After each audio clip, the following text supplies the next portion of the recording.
Երևանի սրտում Ամիրյան փողոցում մայթերի վերակառուցման աշխատանքներից հետո ինչը նախաձեռնել էր էլի Երևանի քաղաքապետարանը, կենտրոն վարչական շրջանը,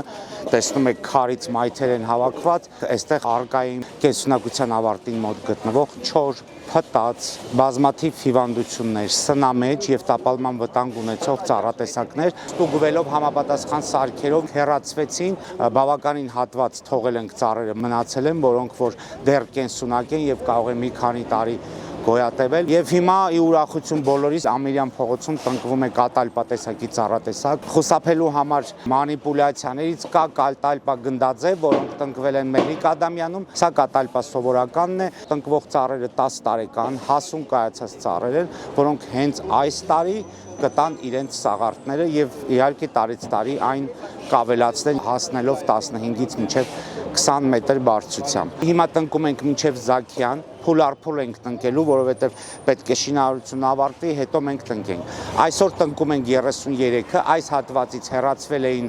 22-ը, որի փոխարեն տնկվում են 33-ը։ Միշտ բոլոր տեղերում այնպես է ստացվում, որ մենք միշտ ավել ենք տնկնում, նամանավանդ մայթերի ձևավորումից հետո բացվեցին նախկինում փակված մի շարք բնաբաժակներ, բայց մինչև Ամիրյան փողոցի ավարտը հաշվարկված է շուրջ 100 ծառի տուն։